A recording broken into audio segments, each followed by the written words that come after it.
Hey, what is going on, everybody? How are you all doing today? I hope you all are having a wonderful and fantastic day today, and if not, hopefully you all will have a better tomorrow. So there's one thing about Qrow's character that has been bothering me that I've wanted to talk about for a while, and this has been going on since Volume 5, and it continued even into Volume 6. So we're going to talk about this issue and go into why this shouldn't be happening. So sit back, relax, I hope you all enjoy, and let's go ahead and get started. So, Qrow Bronwyn is one of my all-time favorite characters, straight up. I really enjoy Qrow, I always have ever since he was introduced. Qrow is a great character, and he's done well in the past, but there have been some issues that they have thrown in upon Qrow's character. While he is one of the best characters in the entire series, I do think, personally, there's one big problem about him. And here's the big problem that has been going on with Qrow. It's the fact that he continues to job all of his fights. It's almost like his power level has been cut down. Now, this is something I've been studying a bit as of late, is power levels with characters and scaling them.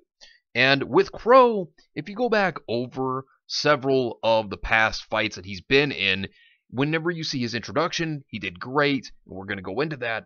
We're going to look at the Volume 4 fight, which was another one we have to look at. We're going to just look at his entire history, and it seems that over time Qrow has gotten worse rather than better with his fighting style, and it seems more like they've pushed him to a degree of just nerfing the character, and I don't think this is good, especially considering that he is a veteran huntsman, and even Raven in Volume 5 stated that the training at the Huntsman Academies, they were really easy to Qrow and Raven in comparison to the other students because of their training previously before they went to the academies. And yes, I will be bringing up the Battle of Haven, in which I had hoped I would never have to talk about this fight ever again, but considering that this is an issue that deals with Qrow, yes, I will have to bring up the Battle of Haven fight, as well as bring up the fact that the Battle of Haven was bad for pretty much every character involved, because everybody was nerfed to a certain degree if you think about it. So yeah, there's that. But without further ado, let's go ahead and go back to the history of Qrow's fights.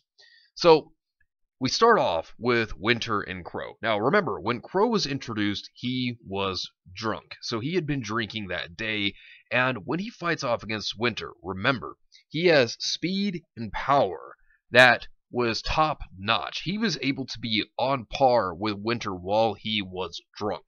And that's a big thing to think about, because you would think that a character that's drunk, you would think that they would be stumbling and having issues, but instead, Qrow shows that he was actually very powerful just being drunk. And it seemed as well during this fight that Qrow was really more or less messing with Winter. It seemed like that it wasn't really that much of a big deal to him during this fight, and that shows you that he wasn't taking this fight seriously at all.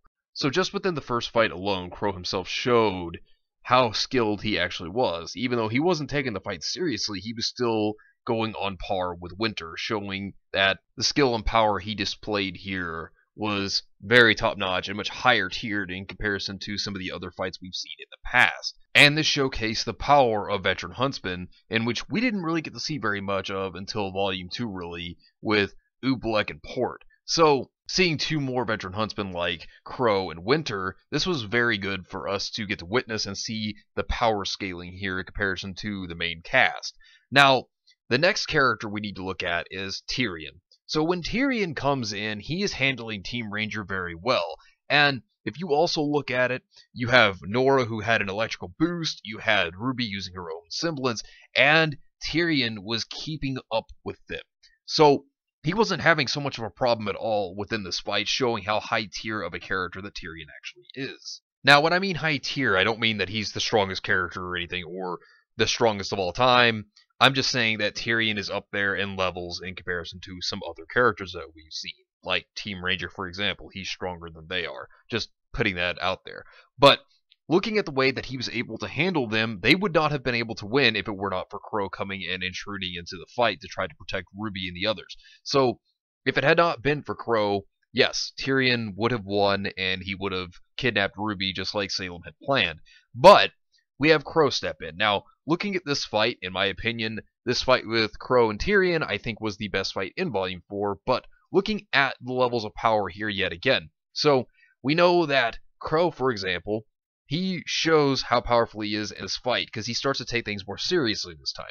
So what he does is when Qrow gets disarmed, for example, he can still fight without his weapon.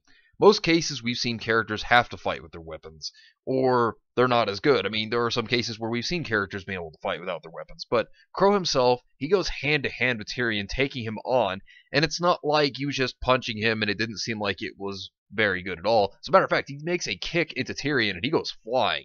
So really, Qrow shows that he has natural power within his own body. It's not just his own weapon and the force behind that. It shows that his own strength is very powerful in itself. So during that fight, he's doing very well. And take a note, this shows that Qrow is on a higher level than RWBY too, because look at Mercury and look at how afraid he was during the Winter and Qrow fight when Qrow had appeared. He didn't want to engage Qrow or even let Qrow know that he was there. And take a note, Mercury could keep up with RWBY's speed while she was in her semblance, because remember, RWBY's semblance is able to allow her to become rose petals, and she also increases in speed. Now, Mercury's able to kick this, and he's also able to take on second-year students with ease, like we saw in Volume 3, versus Team Coffee. And for Mercury to be afraid of Qrow tells you that Qrow is on a higher level than Mercury is. So that shows you the power level right there and that difference. But now we need to go to Volume 5. So Volume 5, this one is a big issue because several characters were nerfed, and this includes Qrow. And, like for example, with Hazel. Hazel punches Qrow, and he goes flying like it's no big deal. Now remember, Hazel is like a tank character. He's slow, but he's got a lot of power behind him, and he can take a lot of hits. Now Qrow, on the other hand, has been proven to take a lot of hits before, and that's with the Tyrion fight, for example. And he's been proven to have speed. Speed should have been able to have him whip around Hazel, but apparently he is slower to the point where Hazel is easily able to hit him. And it's a problem, really. And a lot of people use the excuse that, well, Qrow had been poisoned and the poison still may be the issue. Well, going back on it, they had a month before the Battle of Haven. So they had a month to prepare, meaning that Qrow had a few days of recovery from this poison, and he was also treated right before they got into Mistral, if you remember, at the end of Volume 4, and he was resting in the bed. So Qrow had already by this time recovered from the poison. So really, this is kind of a problem here, because you can't just sit here and say, oh, well, the poison may have actually weakened him.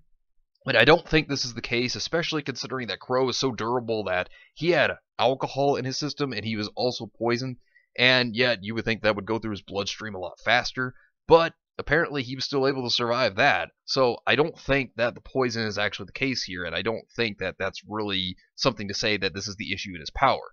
Even at the beginning of Volume 5, as stated by Lionheart, that Qrow and Raven, they are on par with one another. Now, this is obviously excluding Raven's maiden powers, but if you were to take away the maiden powers and you were to look at Raven and you were to look at Qrow, by this statement alone, this tells you that Qrow and Raven are on the exact same level. Therefore, Qrow should be matching Raven very equally. And unfortunately, we didn't get the full fight between Qrow and Raven. We just got little bits of them fighting, and then Raven kicks Qrow off screen. So unfortunately, we really don't get to see any more out of this. And it would have been great to actually see Qrow and Raven fight on par. I mean, of course, Raven hiding her maiden power, so she wouldn't have tried to show them off.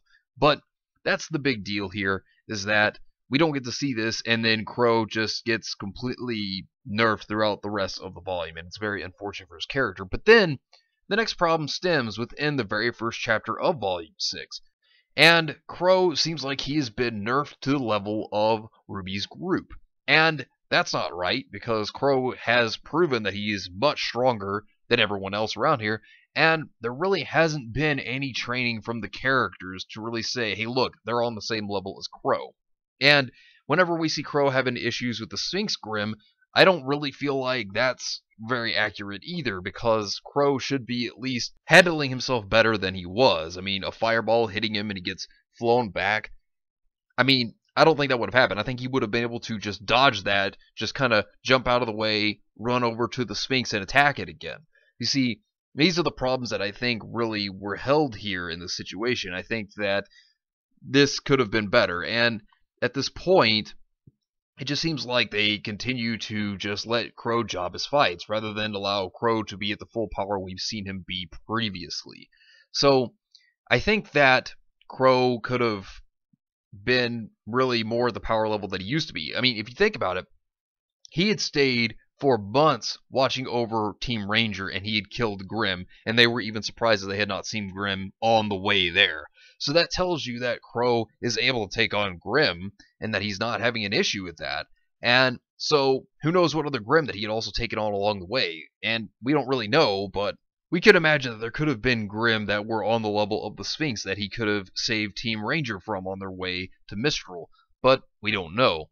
But what they need to do is they need to have Qrow more up to par. And I'm not saying Qrow's the strongest character either. Much like Tyrion, I'm not saying Qrow is the strongest character either, but he is certainly stronger than they've been having him act as of recent. But anyways, I'll be back again on Tuesday. Let me know what you think down below. Do you agree? Do you disagree? Let me know in the comments down below. But anyways, thank you all for watching. I hope you all enjoyed. And if you did enjoy, hit the video with a like. Subscribe if you want to see more content like this.